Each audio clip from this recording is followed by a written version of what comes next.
बेटा अस्सलाम वालेकुम। आपको याद होगा कल हमने एक्सरसाइज स्टार्ट की थी 4.3, ठीक है।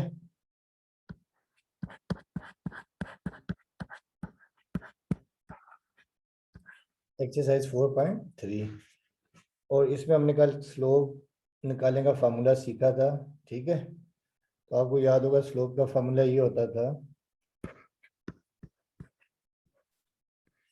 कि दो पॉइंट, जैसे आपके पास दो पॉइंट हैं, एक पॉइंट आपके पास है ax1 y1 और दूसरा पॉइंट bx2 y2, ठीक है। तो स्लोप का फार्मूला ये होता है कि we know that m is equal to y2 minus y1 over x2 minus x1। तो ये होता है स्लोप का फार्मूला, ठीक है। अब हम ये फार्मूला डिफरेंट क्वेश्चन में यूज करेंगे। अब जैसे रिड्यूस सिलेबस में पहले क्वेश्चन नंबर 4, क्वेश्चन नंबर 3 है, ठीक है। तो क्वेश्चन नंबर 3 करते हैं।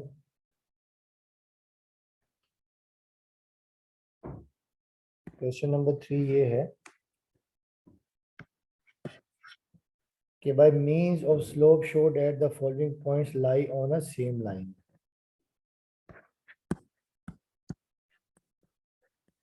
Show that given points lies on the same line.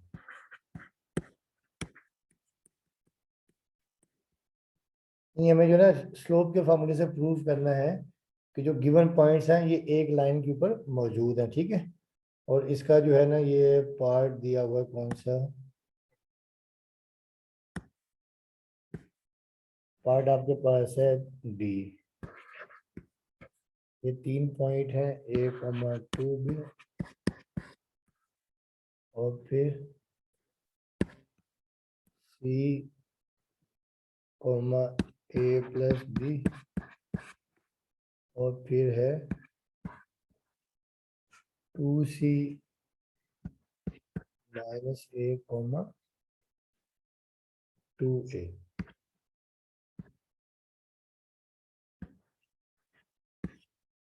तो बेटा देखिए हमें ना प्रूव ये करना है कि स्लोप के फार्मूले से ये तीनों पॉइंट्स एक लाइन के ऊपर मौजूद हैं, ठीक है। लाइन के ऊपर मौजूद का मतलब होता है कि तीनों पॉइंट लीनियर है।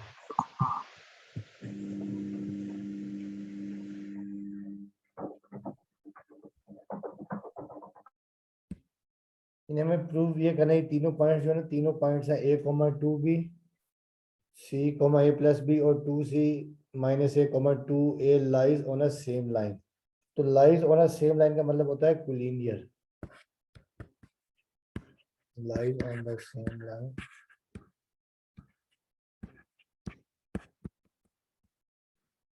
मतलब होता है कोलिनियर, ठीक है। तो इसके लिए हम लोग क्या करेंगे, नहीं हमें प्रूव ये करेंगे तीनों पॉइंट्स जैसी है ना a b c, ये तीनों एक लाइन के ऊपर मौजूद होते हैं। तो कोलिनियर के लिए आसान सी टेक्निक होती है कि जब आपने स्लोप के मेथड से फाइंड करना हो कि तीनों पॉइंट्स कोलिनियर हैं, तो क्या होता है कि slope of A B is equal to slope of B C. अगर दोनों स्लोप बराबर आ जाएं तो हम कहते हैं पॉइंट्स कोलिनियर हैं। और वैसे आपको याद होगा कि हम लोगों ने 4.1 में भी इस तरह के क्वेश्चन पढ़े थे। उसमें क्या होता है, एक टेक्निक और भी होती है कि पॉइंट्स कोलिनियर फाइंड करना हो कि ए बी का डिस्टेंस प्लस बी सी का डिस्टेंस बराबर होता है ए सी के डिस्टेंस के, ठीक है। ए बी का डिस्टेंस प्लस बी सी का डिस्टेंस बराबर होता है टोटल ए सी के डिस्टेंस के बराबर। और इसके अलावा अगर आपके पास एरिया ऑफ अ ट्राइंगल, अगर ये आपके पास x1 y1 1, x2 y2 1 और x3 y3 1, अगर ये आ जाए 0 के बराबर तो तब भी हम कहते हैं पॉइंट्स क्या हैं, कोलिनियर हैं, ठीक है। मगर क्योंकि ये एक्सरसाइज जो 4.3 इसमें स्लोप यूज करना, तो अब आप स्लोप के मेथड से इसको प्रूव करते हैं, ठीक है। तो हम इसको सोल्यूशन करते हैं। तो पहले लिखते हैं कि इनको नाम देते हैं, let a, 2 B C comma A plus B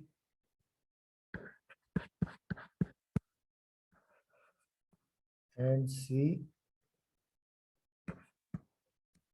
2C minus A comma 2A be the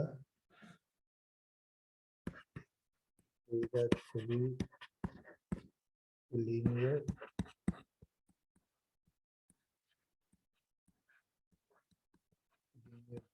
ठीक है। अब हम लिखेंगे कि we know that points are collinear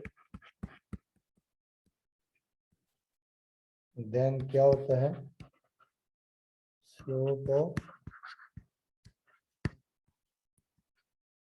AB is equal to slope of BC ठीक है। तो ये होता है ठीक है, स्लोप ऑफ AB और स्लोप ऑफ BC क्या होते हैं, बराबर होते हैं। अब देखिए जैसे आपको ये 3 पॉइंट्स हैं, पॉइंट ए आपके पास है A, 2B, पॉइंट बी आपके पास है C, A plus B और पॉइंट C आपके पास है 2C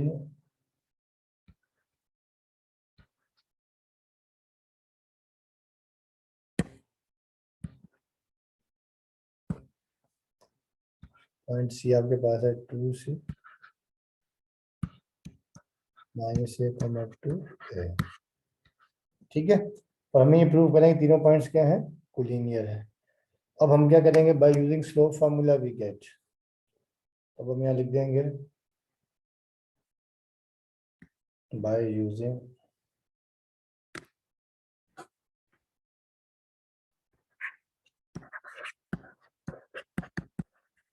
स्लोप फार्मूला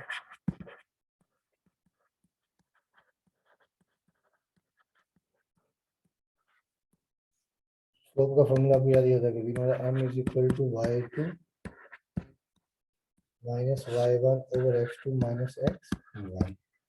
अब हम पहले करेंगे स्लोप ऑफ ए बी ठीक है। पहले हम लिखते हैं स्लोप ऑफ ए बी,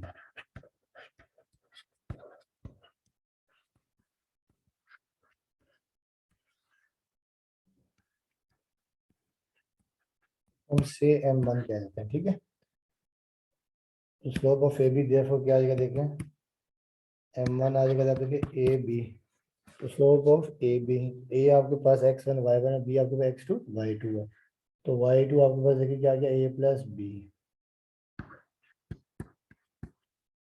ठीक है। फिर y1 देखिए आपके पास क्या आ जाएगा माइनस 2b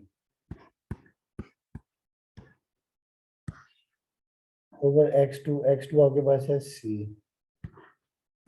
और x1 आपके पास आ गया a ठीक है। तो m1 देखिए आपके पास ये आ जाएगा m1 is equal to a minus B और c माइनस a, ये हमारे पास आ गया स्लोप ऑफ ए बी ठीक है। उसके बाद नाउ स्लोप ऑफ बी सी,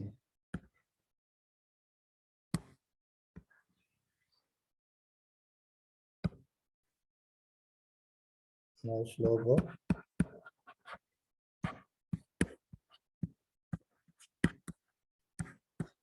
इसको से m2 कह देते हैं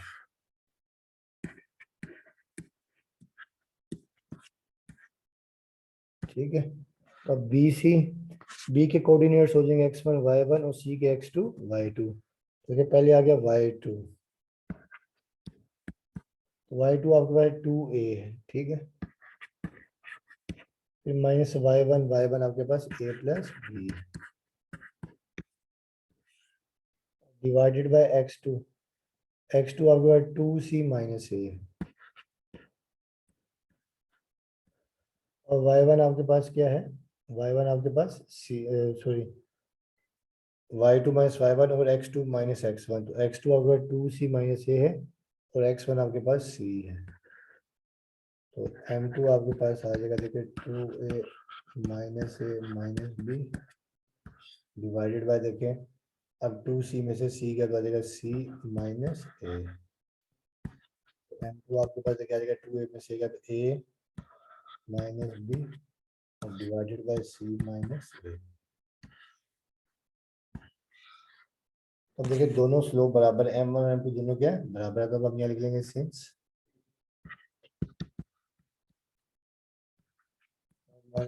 m2 therefore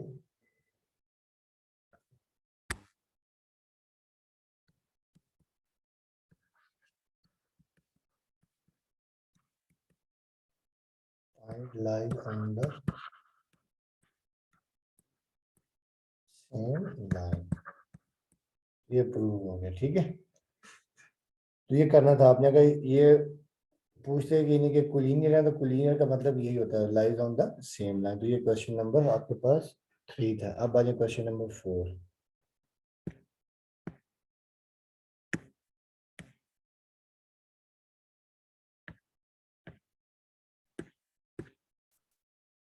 अब क्वेश्चन नंबर 4 आपके पास ये है, ये इंपॉर्टेंट क्वेश्चन है कि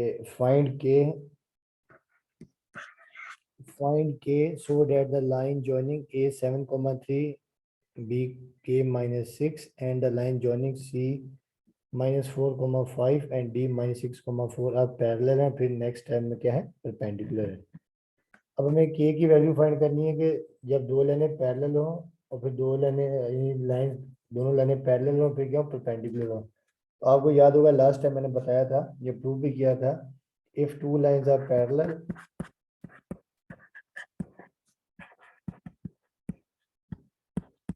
if two lines are parallel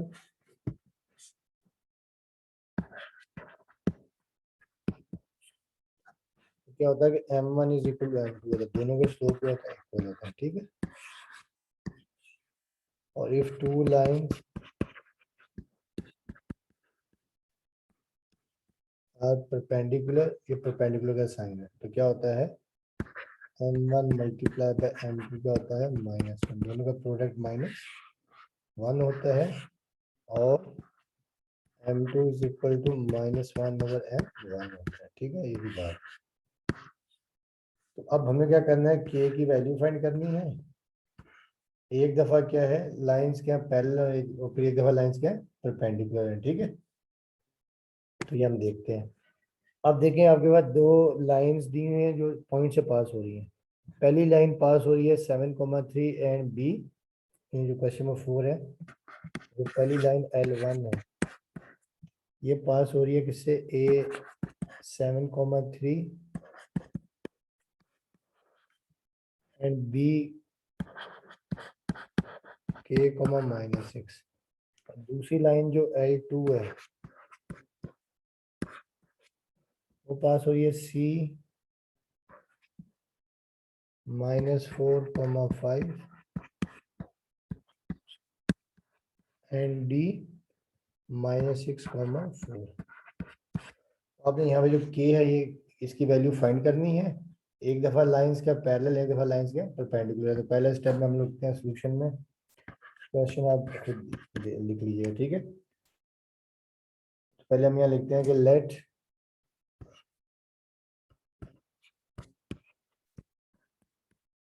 m1 be the slope of the line which is passing through a 7,3 and b k, -6। हमने सपोज किया कि m1 उस लाइन का स्लोप है जो 7,3 और b k -6 से पास हो रही, ठीक है। तो अब आप यहाँ लिखेंगे we know by using slope formula we get, we know that m क्या होता है, y2 minus y1 over x2 minus x1। तो अब देखें देयरफॉर इसका हमने नाम दिया m1 का। अब देखें y2 आपके पास क्या -6 है और y1 आपके पास क्या है 3 है। ये x2 आपके पास है k और x1 आपके पास क्या है 7, ठीक है।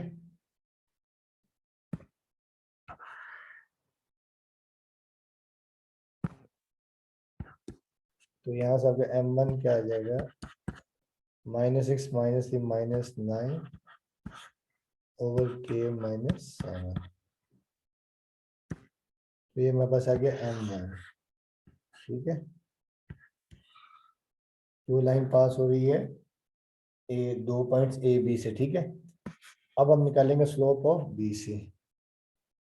अब यहाँ लिख लेते हैं, now let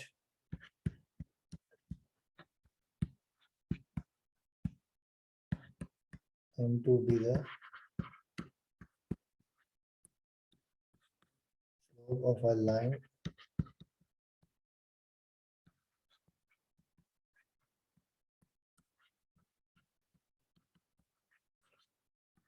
which is passing through C -4, 5 and B -6, 4, ठीक है।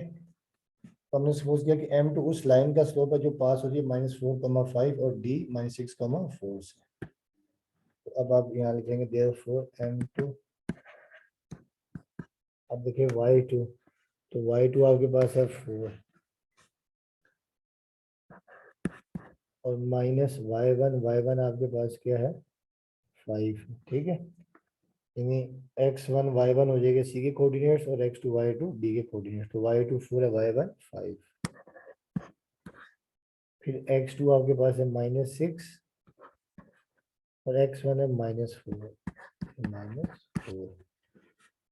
तो m2 आपके पास आ जाएगा 4 में से -5 का तो -1, ये -6 +4,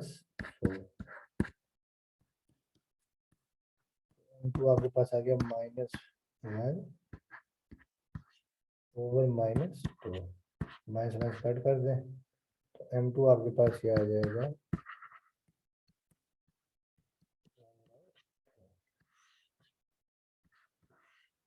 ये हमारे पास आ गया m2, ठीक है। अब देखिए इन्होंने कहा कि लाइंस क्या हैं, पैरेलल है, हमें k की वैल्यू फाइंड करनी है। तो पहले स्टेप में हम यहाँ लिखते हैं कि सिंस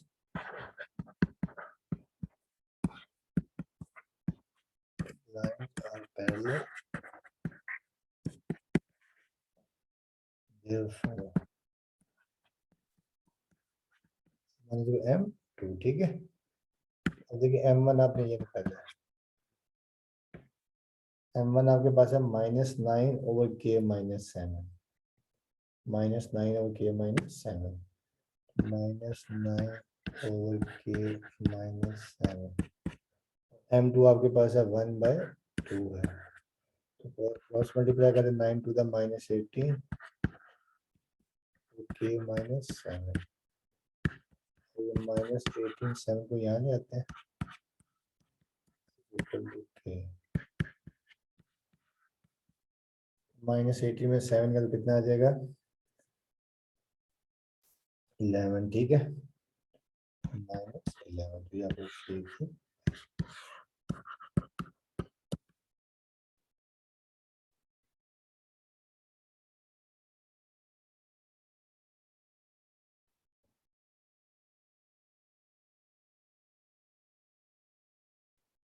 देखिए बेटा, देखिए आपके के की वैल्यू आ गई, ठीक है, क्लियर है।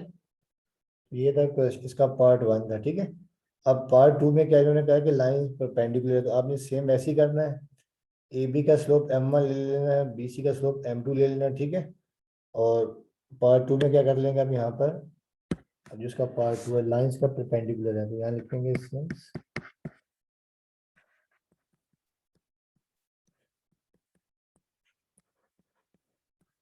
perpendicular therefore m1 multiplied by m2 is equal to -1, ठीक है।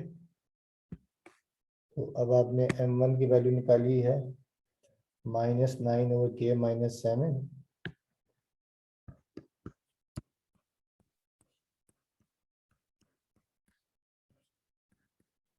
m2 की वैल्यू 1/2 है इज इक्वल टू माइनस, ठीक है, m2 ये 1/2 है।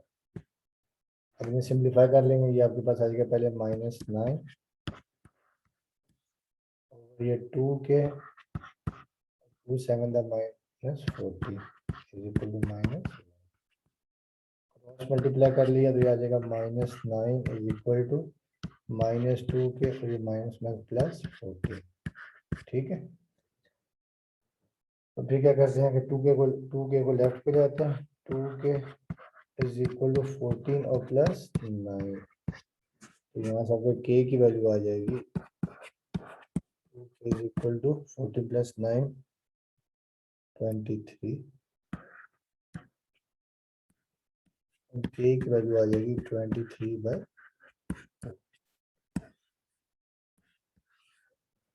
यहाँ के बाद इसका रिजल्ट आ गया, ठीक है।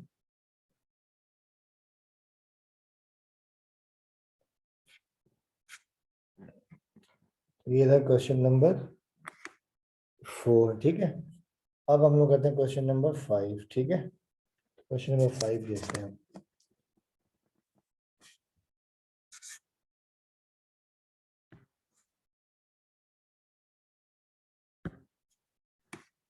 क्वेश्चन नंबर 5 आसान सही है।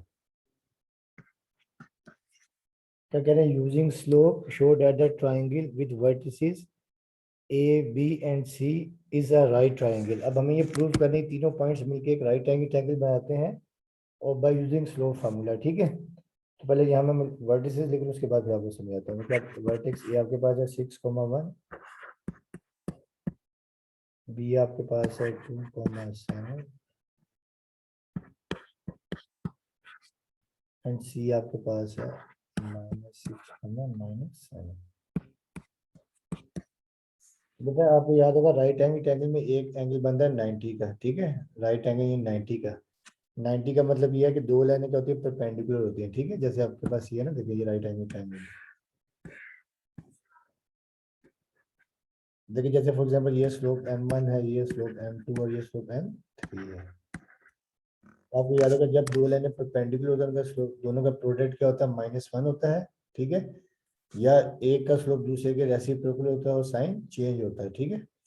अब हमें स्लोप के फॉर्मूले से प्रूव करना। दूसरा तरीका आपको याद होगा, आप इसमें पाइथागोरस थ्योरम भी अप्लाई कर सकते हैं, जिसमें क्या था, hypotenuse square equal to base square plus perpendicular square, ठीक है। अगर एग्जाम में मेंशन ना हो तो आपकी मर्जी है, चाहे आप ये पाइथागोरस थ्योरम अप्लाई कर लें और चाहे ये स्लोप के फॉर्मूले से कर लें, ठीक है। तो अब यहाँ पे क्योंकि स्लोप यूज हो रहा है तो हम करते हैं स्लोप के मेथड से, ठीक है। तो पहले स्टेप में तो हम लिखते हैं सोल्यूशन में that a 6,1 b 2,7 and c -6, be the vertices of a right triangle ABC। अब चाहे तो आपने इसके एक्सिस के हिसाब से डायग्राम बना सकते हैं।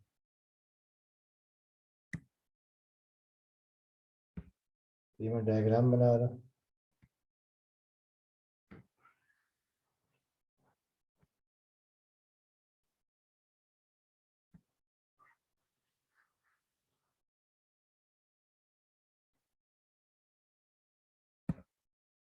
ठीक है। अब देखिए जो पहला वर्टेक्स ए आपके पास है, वर्टेक्स ए देखें, वर्टेक्स ए है 6,1, ये ओरिजिन है। तो 6,1 देखिए ये अपना 1 2 3 4 5 6, ये पॉइंट दे रहा हूँ 6,1। दूसरा वर्टेक्स भी है 2,7, तो 2 ये आपके पास है और फिर ये 1 2 3 4 5 6 और ये 7 जगह बी। तीसरा वर्टेक्स ये -6,7, तो ये 1 2 3 4 5 6 और ये 1 2 3 4 5 6 7, ये वर्टेक्स ही यहाँ पे कहीं आ गया।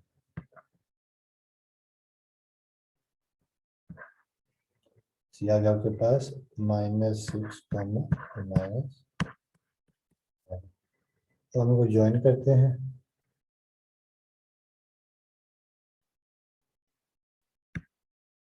ठीक है, देखिए पहले ए और बी को ज्वाइन कर देते हैं।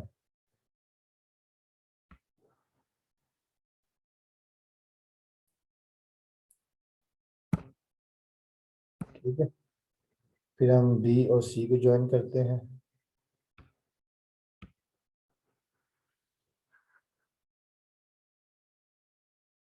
ठीक है,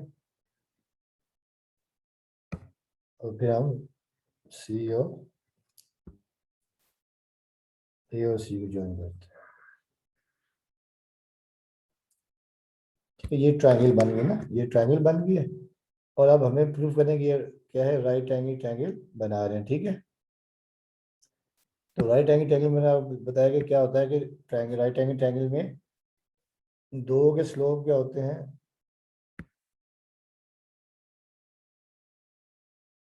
ये क्या होता है कि दो के स्लोप, दो लाइन के स्लोप क्या होते हैं, एक दूसरे के रेसिप्रोकल होते हैं और साइन क्या होता है, चेंज होता है। ठीक है, अब हम निकालेंगे बाय यूजिंग स्लोप फार्मूला। यानी ए बी का स्लोप हम सपोज कर लेते हैं। देखिए जैसे ए बी का सपोज हमने ए बी का स्लोप सपोज किया m1, बी सी का स्लोप m2 और सी ए का स्लोप m3। अब हम ये तीनों स्लोप निकालेंगे। तो हम यहाँ लिखते हैं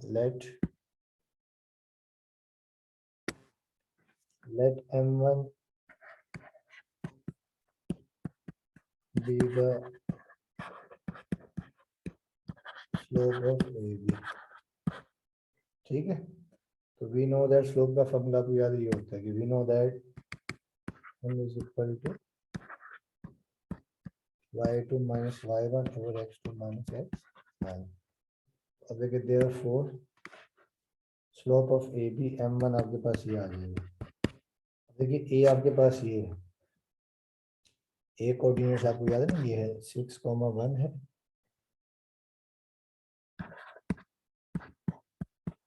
बी आपके पास 2,7 है। m1 y2 आपके पास 7 है, y1 आपके पास 1 है, x2 आपका 2 है, x1 6 है। तो m1 आपके पास ये आ जाएगा, 7 में से 1 गया तो आ जाएगा 6, 2 minus 6 minus 4। ये कैंसिल कर देते हैं, 2 to the 4, 2 3 the 6। तो m1 आपके पास ये आ गया -3/2। ये आ गया हमारे पास m1 का स्लोप। ठीक है,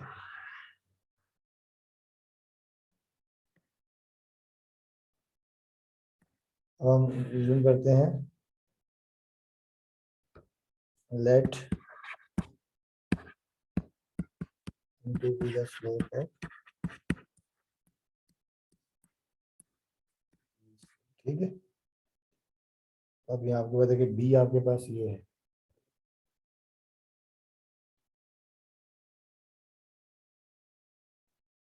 b आपके पास है 2,7 और c आपके पास है -6, -7। ठीक है, तो therefore देखिए m2 आपके पास आ जाएगा y2 आपके पास है -7 और y1 आपके पास क्या है 7, तो ये -7। x2 आपके पास है -6 और x1 आपके पास है 2। ठीक है, तो m2 आपके पास ये आ जाएगा -14 ओवर -8। ठीक है, तो ये माइनस है, माइनस कट कर देते हैं और 2 4 और 2 7। m2 आपके पास आ गया 7/4। ठीक है, अब हम निकालते हैं स्लोप ऑफ सी ए। देखिए फिलहाल तो देखिए m1 आ रहा है -3/2, m2 आ रहा है 7/4 ना। तो अभी तक किसी का स्लोप रेसिप्रोकल नहीं आ रहा है एक दूसरे के ना, और ना ही साइन चेंज आ रहा है। तो अब हम यहाँ लिखते हैं now let m3 be the slope of C। तो देखिए सी आपके पास ये है, सी आपके पास है -6 माइनस, ये आपके पास है 6,1 है। therefore देखिए M3 y2 1 है और ये -y1 -7, x2 6 है और ये -6, x1 -6, 1 माइनस प्लस 7 आ गया, ये 6 और ये माइनस प्लस 6, 7 + 1 8 आ गया ओवर 12। अब देखिए इसको कैंसिल कर देते हैं, तो अपना 4 3 था और 4 2 था, M2 आपके पास देखिए आ गया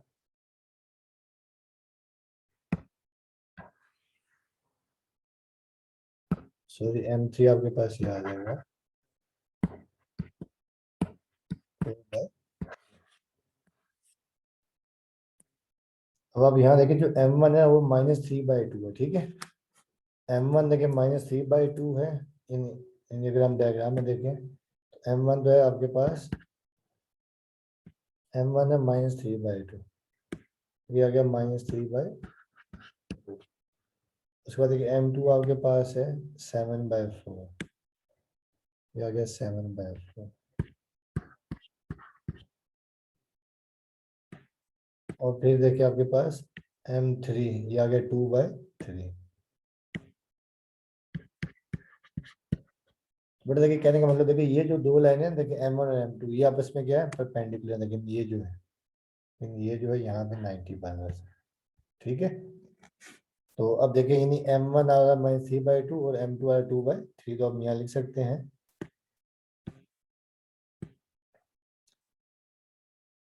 since M1 multiplied by M3 equal to -1 है। M1 देखिए आपके पास M1 आपके पास है -3/2, ये 2/3 इज इक्वल टू -1। लेकिन ये आपके पास दोनों का जो प्रोडक्ट आ रहा है -1 इक्वल टू -1, ठीक है।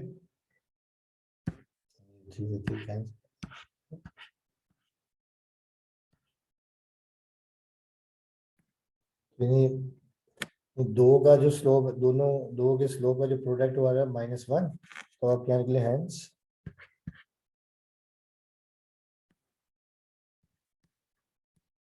the given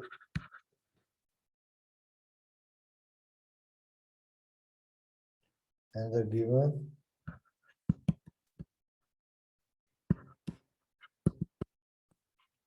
vertices form a right angle triangle AB, ये प्रूव करता है।